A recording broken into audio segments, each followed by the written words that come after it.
Lila Mayal, ela é médica, escritora, poeta e produtora cultural. Anfitriã do Vem Pra Cá, Sarau, em parceria com a Rose Brasil. E organizadora e revisora da antologia Vem Pra Cá, Conexões. Editora Coneuso, 2025. Prêmio AIP de Literatura em 2023, com o livro Equilátero. Ocupa a cadeira de número 12, na Academia Internacional Poetrix.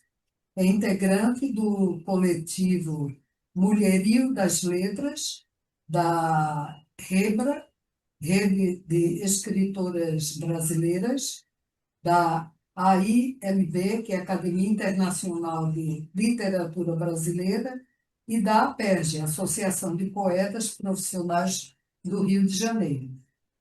Autora de 15 livros, sendo 7 de poesia, 3 de versos livres, um de sonetos, um de poetrix, um erótico, um de cantos de amor e um de mini-contos de realismo fantástico, 6 infantis, sendo um bilíngue, e o mais recente, o primeiro livro da Poetrix para crianças, e um técnico de perícia médica administrativa, além de ter participado de dezenas de antologias no Brasil e exterior. Aí tem a página dela aqui, que vai sair depois aqui na gravação, deve sair para todos vocês, para o público em geral.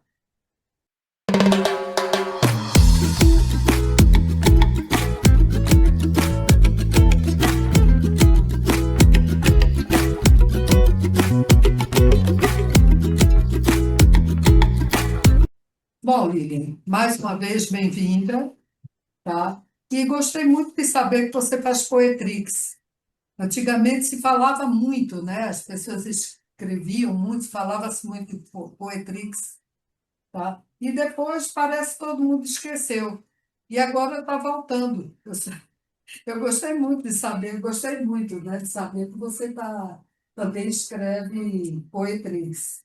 Na verdade, eu estou no Poetrix Magnífico. desde o seu começo, sabe? Desde o início. O Poetrix ele foi criado em 1999 pelo poeta baiano Goulart Gomes Hum. e acho que no início dos anos 2000, acho que 2001, eu ingressei nesse movimento e esse movimento já tem 26 anos, atualmente não é mais um movimento, agora já temos uma academia, né? Desde 2020, nós temos a É, Academia Internacional Poetrix, e ele já está espalhado, amiga, nos 5 continentes. Já tem gente fazendo Poetrix em tudo que é parte do mundo, né? Nós estamos até com um concurso aberto agora, já temos mais de 150 inscrições já. ah, é? Concurso é um Então, concurso depois eu vou internacional querer saber de de Poetrix, né? você, porque E esse faz prêmio que muito você pouco. mencionou aí, esse prêmio AIP de literatura de 2023, foi por conta desse meu livro aqui, ó, o Equilátero, tá? Que Ah, é todo de Poetrix, né? E foi um concurso que eu participei e ele foi o vencedor na categoria, né, de Poetrix, e eu fiquei muito feliz com isso, porque eu sou jurássica do Poetrix, né? Eu já estou desde o início, né? Então, Olha, que legal, ali. mas então, fala para a gente como foi que você começou, você sendo médica, né? É, produtora cultural, escritora, mas a sua jornada mesmo na poesia. Como foi que iniciou, o que inspirou você a fazer uma poesia? Como é que foi isso? ok, vamos lá. Começou na infância. Eu gostava muito de ler, né? Eu comecei a ler através do Monteiro Lobato, né? Aqueles livros todos de Monteiro Lobato. Eu acho que eu li a coleção toda do Monteiro Lobato. E eu tive muita sorte de pegar excelentes professores de português, desde o do curso primário, desde o início, né? Até o segundo grau. E esses professores sempre me estimularam muito a ler. eles sempre davam, além dos livros curriculares, né, da matéria curricular, como eu me interessava muito, eu recebia incumbência de leituras extracurriculares. E com isso, eu fui lendo os clássicos, quase todos, assim, o básico que uma criança e um adolescente leem. E isso me estimulou muito a escrever, eu gostava, eu viajava naquilo. E quando eu estava com 10 anos de idade, teve um concurso na escola, né? E eu fui premiada, eu tirei o primeiro lugar nesse concurso com um poema. E o prêmio foi o livro Helena, do Machado de Assis, com dedicatória da professora, foi uma coisa Uhum. maravilhosa. E a partir daí eu comecei a rabiscar, né? Eu escrevia, guardava em caderno, essas coisas, escrevia. Quando eu cheguei na adolescência, que eu cheguei no segundo grau, a minha professora do segundo grau, que eu tive sorte de pegar do primeiro ao terceiro ano, né, do científico, ela fez de tudo para eu não fazer medicina, para eu fazer letras, para eu fazer português e literatura, porque ela achava que eu precisava, que eu ia seguir essa carreira, né? Mas a medicina já era um caso de amor antigo, uma coisa que foi difícil de eu abandonar, é uma coisa que tem a ver com família. Enfim, não vou me estender aqui, mas é uma coisa mais de família mesmo, e eu tinha o jeito, o gosto, né, para o negócio. E aí eu não segui letras, eu segui medicina. Mas aquilo ficou em mim, né? A poesia estava em mim. Eu, nessa época, já escrevia poemas, inclusive ela, essa professora, foi uma das minhas incentivadoras. E depois de formada, eu voltei a ir escrever alguma coisa. Estudava, porque médico, você sabe, né? A gente trabalha o dia inteiro e ainda estuda, sábado, domingo, feriado, tem que estudar, porque os concursos, porque até você se firmar mesmo na vida como médico, você não para de estudar e fazer concurso. É Então, verdade. nesse período ficou mais difícil. Mas depois, aí eu comecei, voltei a escrever, e com o advento da internet, lá pelo final dos anos 90 eu comecei a frequentar sites de literatura e grupos, né? De literatura, tinha Yahoo Grupos, tinha essas coisas antigamente, né? Aquelas salas de chat de literatura Isso. e tal. E aí eu comecei a mostrar Orkut também não, né? mas o Orkut também. E aí eu comecei a mostrar meus trabalhos, a expor, e fui bem aceita. Até que um colega, um desses amigos de chats, ele veio falar privativamente comigo, dizendo que ele tinha uma editora e que ele gostaria de me publicar. E aí eu mandei os originais os que eu tinha, mas aí eu fiz uma grande bobagem, que eu juntei tudo que eu tinha. Em vez de eu pegar só os melhores, né, e selecionar e para publicar, eu peguei o que eu tinha, assim, é aquela coisa do primeiro livro que você se precipita e quer publicar correndo. E aí ele publicou esse meu primeiro livro aqui, que é o Enfim Renasci, que teve a felicidade de ter a orelha escrita por Olga Savari. Ah, Olga Savari Legal. escreveu aqui, ela escreveu a poesia de Lília Mayal. Ela era minha amiga, né? Pô, ela é servidora pública igual a mim, ela foi paciente minha durante um tempo e fizemos uma amizade sólida. E aí, quando eu disse que ia publicar um livro, ela fez a orelha para mim e foi uma coisa muito gostosa. Ela foi no meu lançamento, foi em julho de 2000 que eu lancei esse livro, ele está esgotado. E ela foi a esse lançamento. E a partir daí, meu amigo, aí a gente não para mais, né? Depois que o vírus contamina, a gente não para mais, né? E aí, depois disso, eu fiz parcerias com alguns amigos. Teve um amigo muito querido de Minas, que já é falecido, era um grande sonetista. E aí eu fazia sonetos com ele e eu vinha publicar este livro aqui, Dueto, em parceria com ele. O sonetista chamava-se Natan de Castro. E ele me inspirava muito a escrever, ele me desafiava. E eu acho que o desafio é uma coisa que move muito também o poeta, né? Se você tem um tema que você precisa escrever sobre aquilo, aí a cabeça começa a fervilhar e as ideias vêm. Aí eu fiz esse livro com ele, mas esse livro só foi publicado póstumamente, porque Olha, infelizmente ele teve uma morte precoce, e aí eu me juntei com a família e nós publicamos esse livro, né? sim, sim. Depois disso, eu publiquei. Eu sou amiga da Tereza Cristina Roque da Mota, nós fomos colegas de colégio. E Teresa uma vez eu Cristina. estava no Ponte de Versos, e aí, que é o sarau que ela organiza, e uhum. eu disse um poema que era um canto de amor. E aí ela parou, olhou para mim e disse assim: Lilian, quantos cantos desse? Porque eu acho que eu li o canto de número 9. Aí ela disse: quantos cantos desse você tem? Aí eu falei: eu tenho uns 14. Por quê? Ela disse: quando você tiver 22, eu vou te publicar. Aí Sensacional. Sempre já a foi um Teresa outro fez a carta desafio, dela. né?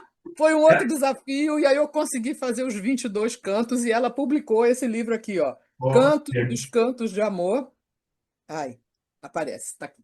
Cantos dos Cantos de Amor, que a Tereza Cristina publicou pela editora dela, Ibis Libris, né? que Uhum. E legal. aí, amigos, nessa época, mais ou menos, como eu disse a vocês, desde o do início de 2000 eu já estava no Poetrix, e eu vim fazendo Poetrix um atrás do outro.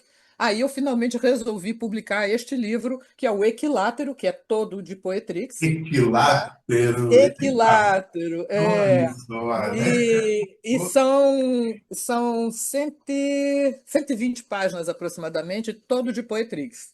E esse livro foi premiado em 2023, Ah, né? que beleza! Beleza. É. Ah, E esse eu aí, quero conhecer.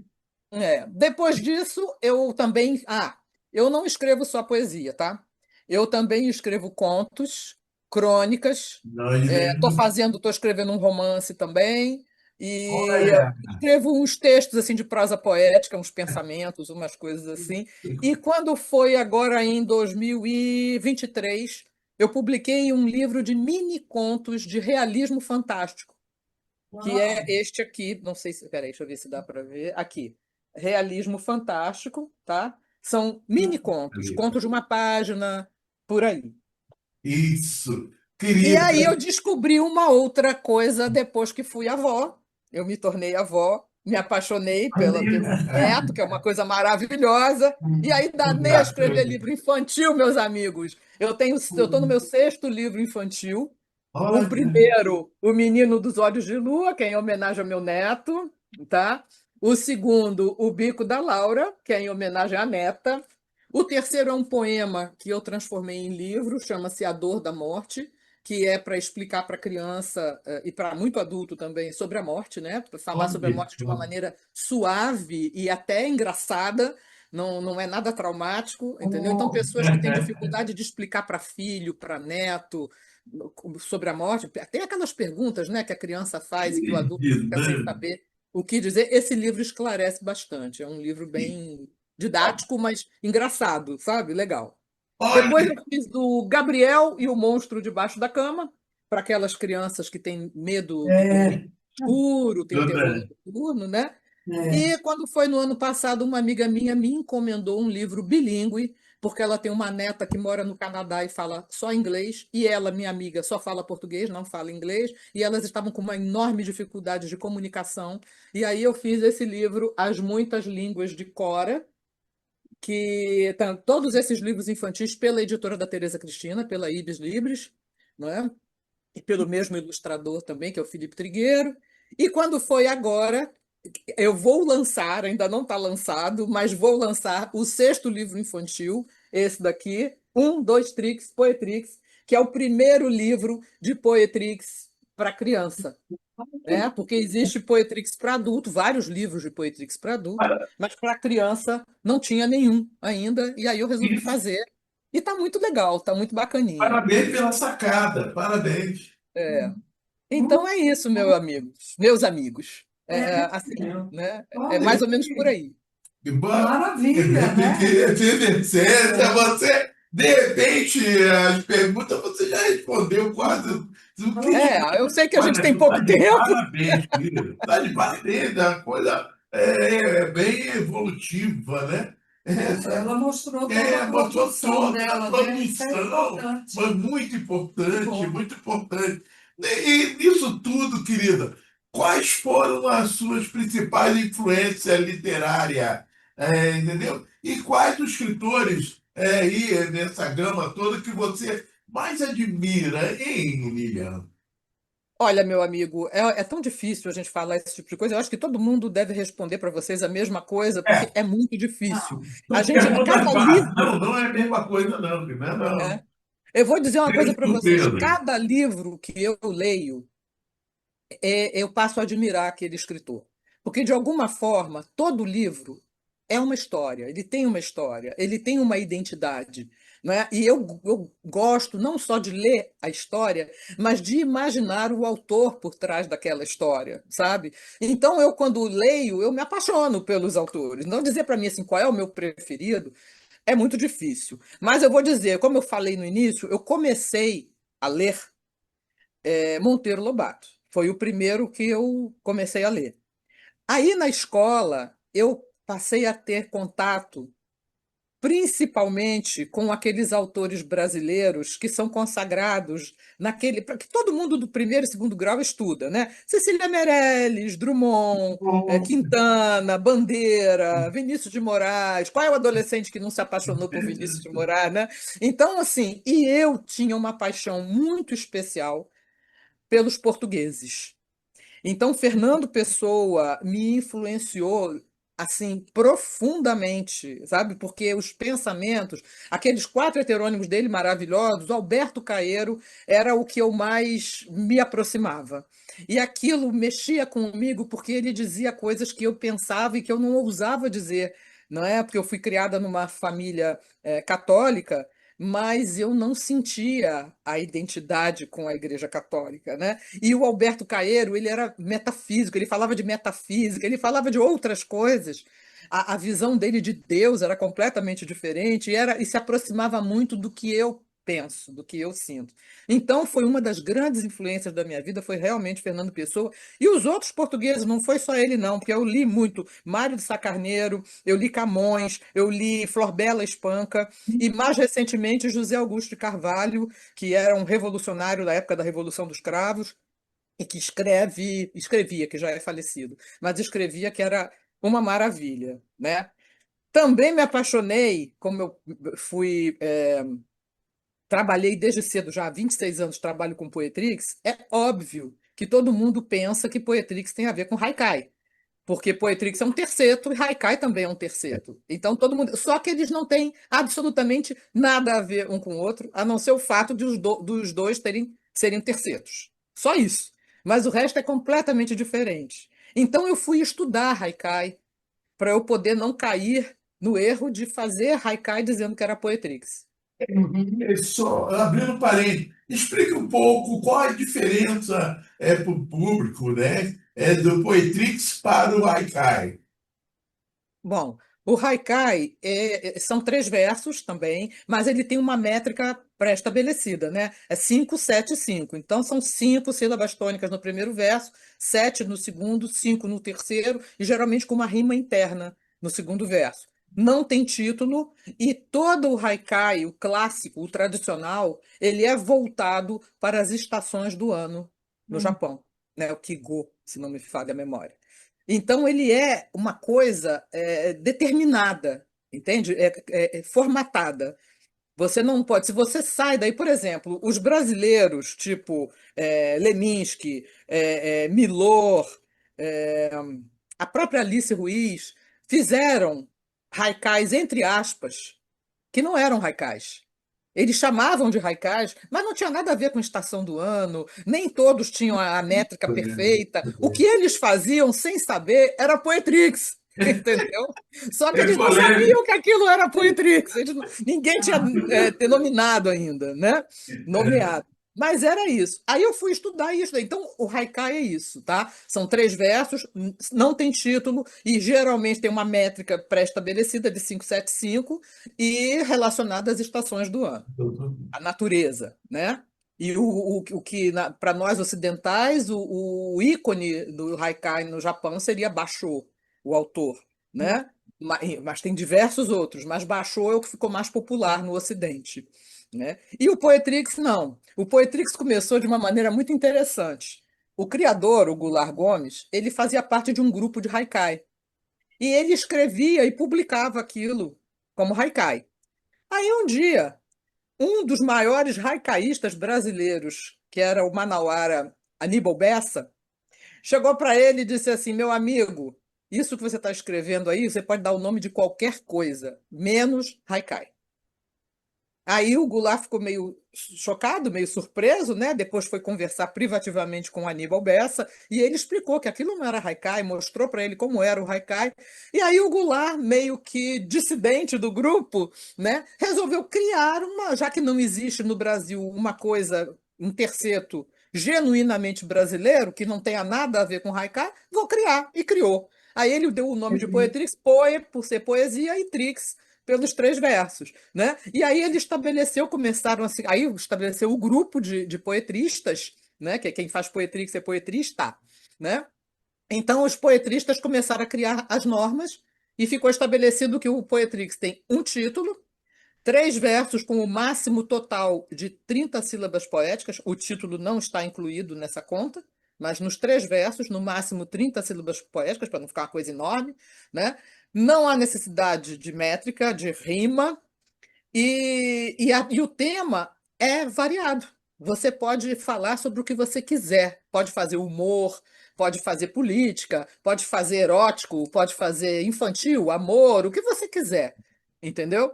E a única coisa que não pode é existir uma dependência sintática entre um verso e outro. O que eu quero dizer com isso? Você não pode pegar uma frase, dividir em três e dizer que aquilo é um poetrix. Não é.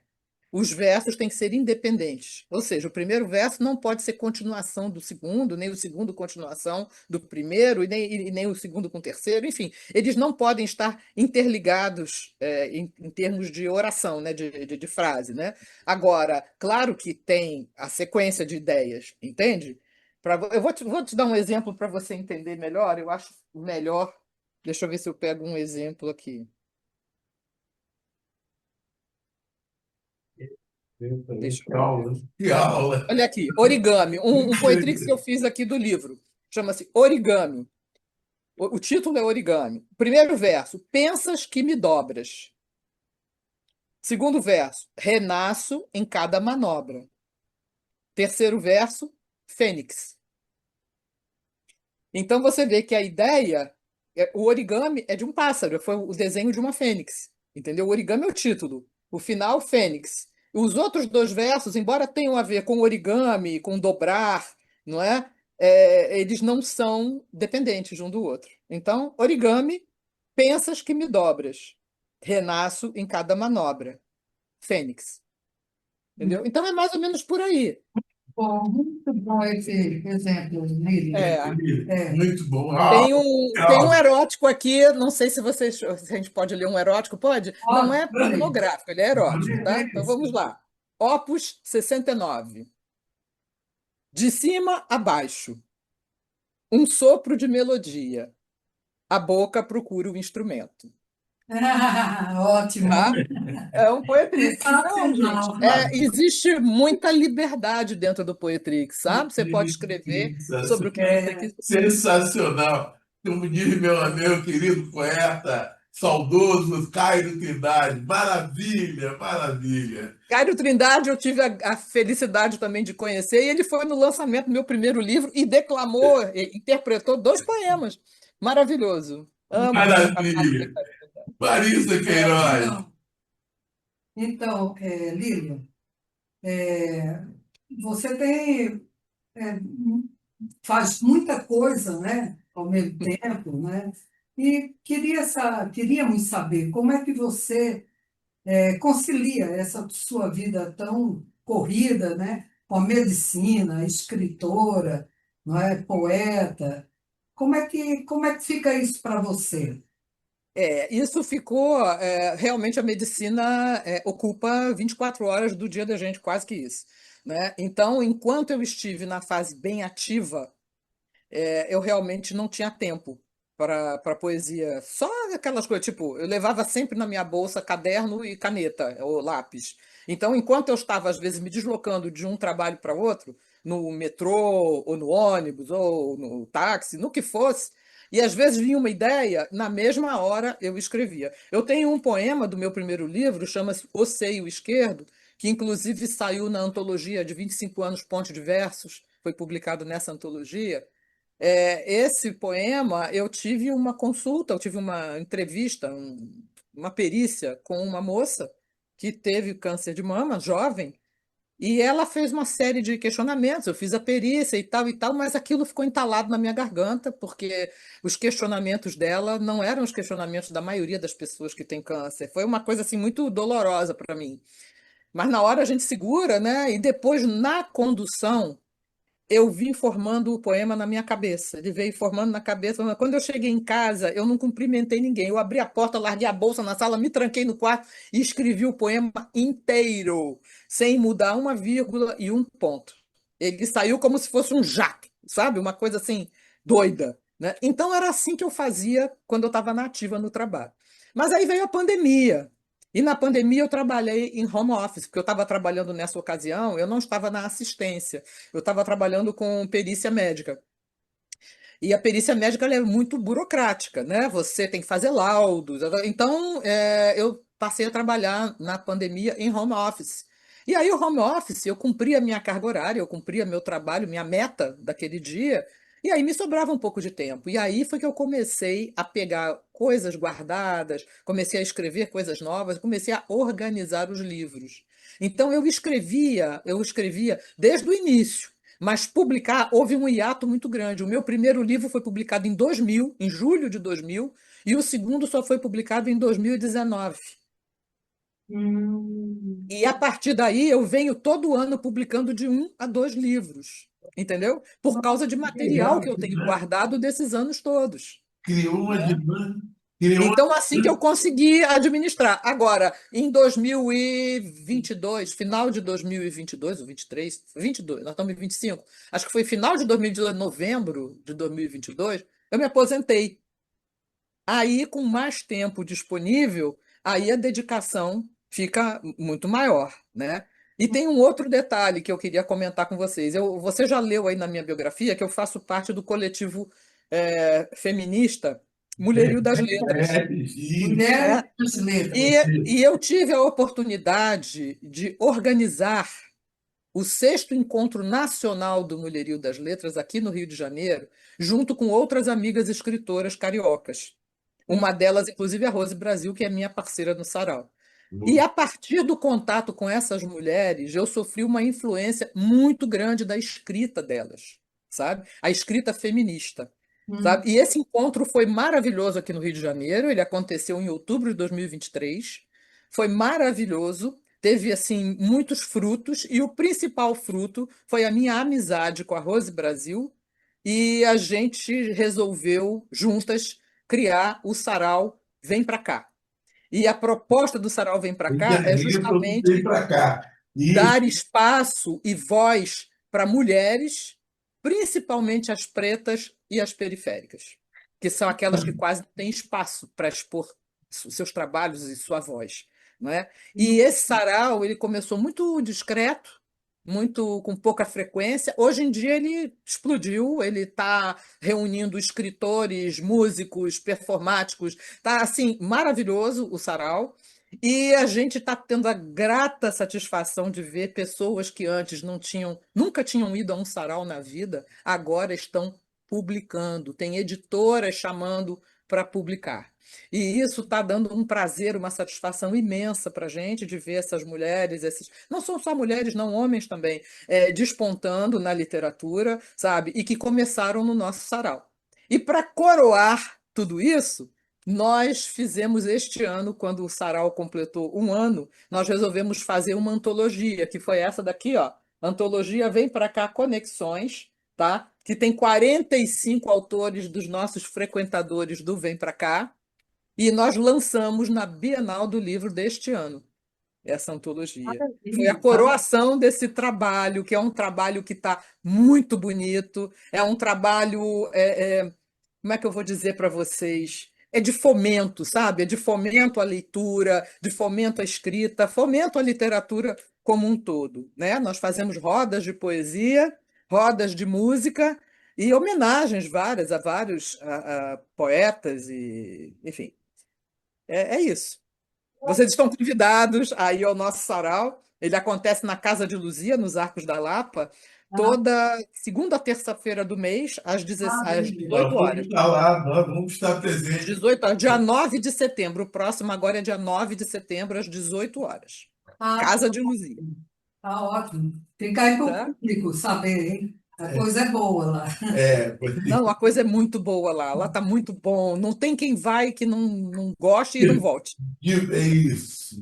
Eu ia, Então é de isso. certa forma, você já respondeu uma pergunta que eu ia te fazer sobre o papel da poesia, né? Da cultura, de uma forma geral, A influência. atuando, impactando, né? Grupos ou sociedades, né? E eu acho que esse trabalho que você faz, né, com mulheres, com esse mulherio, não é? Nessa sua, esse No trabalho, sarau, né? Nesse esse sarau, trabalho, né? Uhum. eu acho que você já disse muita coisa, né? Você já consegue chegar, e modificar, não é? Dignificar, né? A mulher de todas as classes, né? Muito Isso, é interessante. verdade, é verdade. Se você pensar no momento que a gente está vivendo, né, o mundo todo e o nosso país, nós estamos vivendo uma fase de valores completamente perturbados, confusos, né, valores Aham, invertidos. verdade. E eu acho que nesse momento a poesia. Ó, o gato! Ah, Lindo! chegou. Viu? Deixa Lindo, ele lindo! Falou em poesia, lá veio ele, né? ele, viu? Olha o mascote chegou Mas lá. uma gracinha. Mas nesse momento que a gente está vivendo, que é um momento bastante confuso, eu acho que a poesia, a literatura como um todo, Uhum. ela é uma âncora e ela é uma esperança para que a gente consiga modificar alguma coisa, modificar algumas cabeças, alguns pensamentos. A poesia é resistência, né? A literatura é resistência. Então, a gente, você pergunta, como é que a gente pode, se a literatura tem alguma influência? Claro que a literatura tem. Se você pensar ao longo da história do mundo, da humanidade, todas as guerras e revoluções, o que teve de poeta, o que teve de escritor denunciando, gritando, não é? Graças a isso tudo é que a memória dessas catástrofes, né, dessas hecatombes, ela continua viva, né? Há E- quem questione o Holocausto, mas se não fosse a literatura, você talvez hoje não soubesse o que aconteceu naquela época, né? Isso. Então a literatura realmente é necessária, a É poesia. necessário. Lilian, quebrando, não, a tua narrativa é sensacional. Vamos ver aqui. Quais são os seus Planos. planos futuros, Lívia, como poeta, como incentivadora cultural? Como você tem algum projeto em andamento? Já falou, aliás, de um livro para ser lançado aí com aquele, O livro de né? Poetrix deve ser lançado Mas, agora em E setembro, as e já coisas. estou com dois engatilhados já. Tem um livro que vai sair agora, provavelmente em outubro, um livro de crônicas e de pensamentos, de reflexões, né, de prosa poética. Ele deve sair, são 32 crônicas, ele deve sair agora em outubro, acredito que em outubro eu consiga estar com ele em mãos, né? O de Poetrix já está comigo, mas o lançamento foi marcado para o dia de Cosme e Damião, justamente por ser o dia das crianças, né? Então, Eita, salve Terei! Salve. isso. E tem um de poemas livres. Esse está sendo garimpado, ele está sendo avaliado por um colega nosso também. Eu estou pedindo ajuda, avaliação de colegas nossos mais experientes. Eu estou pedindo crítico, né? De crítico. Deve sair talvez até o final do ano, início do ano que vem, um livro de poemas livres, né? E estou escrevendo um romance, mas esse ainda vai demorar muito, porque envolve muita pesquisa, não é? Porque é um romance passado no exterior, então envolve muita pesquisa. Que hum, mais? E tem um projeto de 200 sonetos que eu quero publicar, porque eu sou apaixonada por sonetos, né? Eu Então eu estou estou vendo, mas organizando um estou livro vendo. de 200 sonetos que eu tenho escrito. Eu tenho mais de 200, mas eu estou separando esses 200 que são os que eu acho que vale mais a pena, né? Em relação ao sarau, a gente tem uma série de propostas, tem uma série de ideias. Não vou poder divulgar tudo aqui, porque algumas são sigilosas ainda, a gente ainda está trabalhando, mas nós temos inúmeras ideias relacionadas Entendemos. ao sarau, e Nós entendemos. certamente a ideia da segunda antologia deve sair, talvez até o ano que vem, quem sabe para lançar na Bienal de São Paulo. Vamos ver, né? Mas estamos com muitas ideias, porque o Sarau está crescendo, sabe, ô, Adalberto? Graças, E a graças. gente tá querendo ver o que que vai fazer com isso, porque ele já não está nem cabendo mais na casa de Luzia direito. Enfim, é isso. Maravilhoso. Você é um vulcão É isso de pelo, ideias, né? é, Em erupção. isso pelo seu dinamismo, querida, você vai sempre avante e nós estamos aqui para ajudá-la a divulgar e participar também. Estou Opa! curioso de estar lá presente. Pode aguardar nossa presença nesse Nós seminário. estamos aguardando aquele abraço negro lá. É um sorriso dele, sensacional. Vai, Maria. Mas então, nosso horário já está praticamente chegando ao fim. Então, eu queria só que você falasse um pouquinho como é que você lida assim com críticas, especialmente aquelas negativas, e também que conselho você daria para aspirantes à poesia, à escrita, tá? Os novatos aí que queiram adentrar no Sim, os ramo. aspirantes, novatos. Sim, sim, sim. Bom, em relação à crítica, eu lido bem. Pelo contrário, eu até gosto muito, porque eu acho que tudo que. Quando a gente escreve, a gente está escrevendo e a gente está olhando aquilo que a gente conhece. Agora, a gente não sabe o impacto que isso vai ter no outro. Então, quando você recebe uma crítica, além de você saber o impacto que teve no outro, você vai ver em que nível que está a qualidade da sua escrita.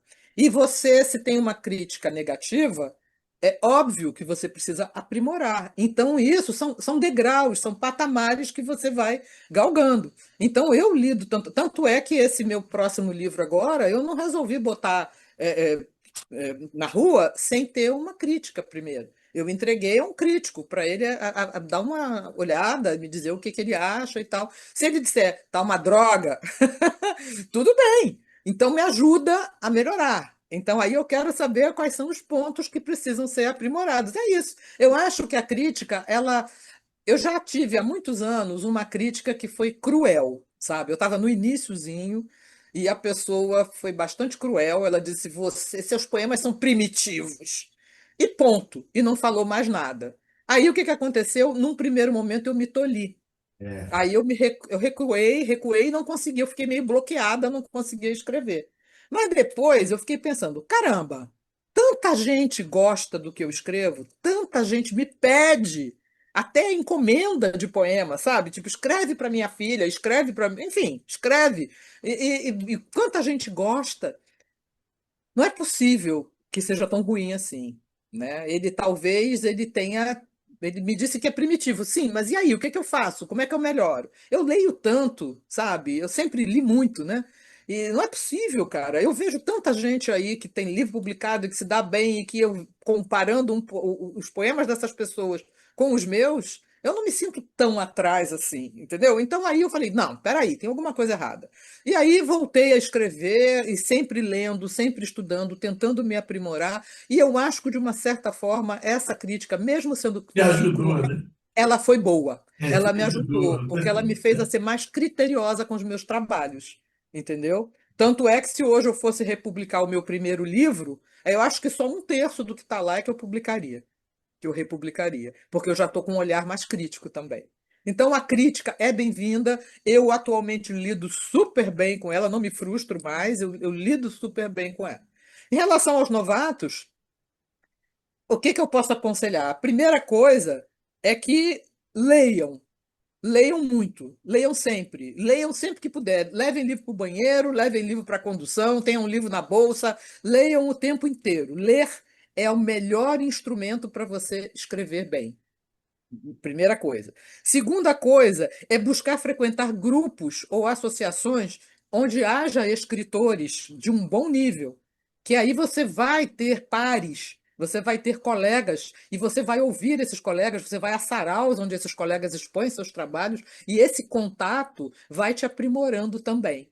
Então, assim, para quem está no início, ler muito e frequentar realmente associações e saraus com poetas assim que já tenham uma certa projeção, né? Já tenham galgado, né? E ter coragem para aceitar a crítica.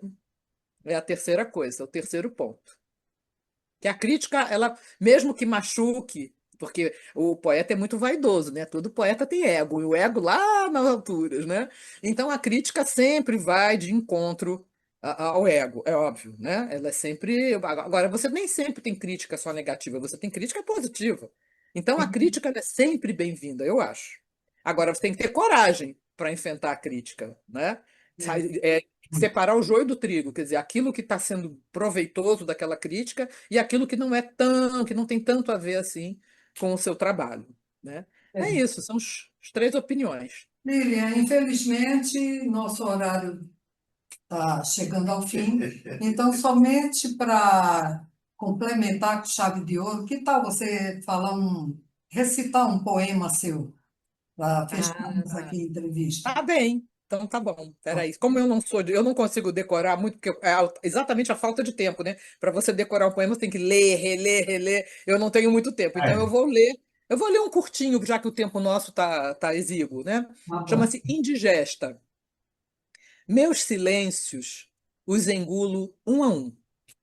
A solidão fica entalada, mal digerida lágrima em mais uma noite fria. Quero suores, hálitos de entrega, presença. Mas a madrugada, viu madrasta, só me traz os sonhos. É isso. Nossa, profundo. Muito bom.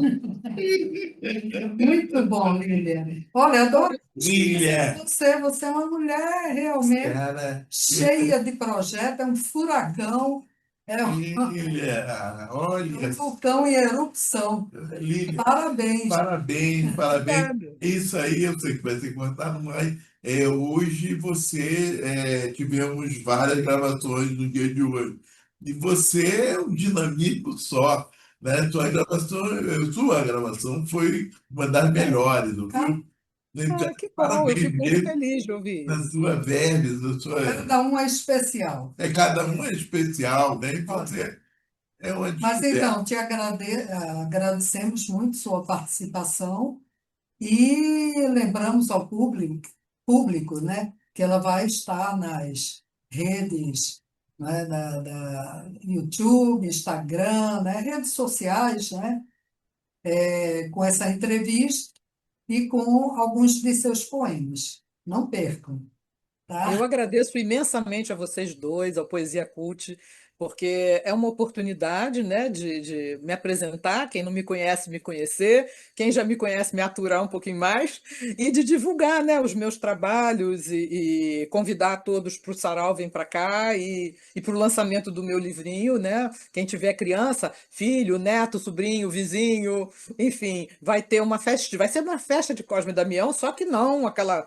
né, aquela loucura. Eu vou colocar na mesa de autógrafo uma cestinha com os Cheio de docinhos para as balas, crianças se cheio de divertirem. Docinhos e doce. balinhas. Já sei que Dalberto gosta de uma balinha, um docinho. Aparece lá que eu vou deixar um Com saquinho para você. certeza. Com certeza, a balinha cachaceira. Valeu, querido. Valeu, Obrigada. querida.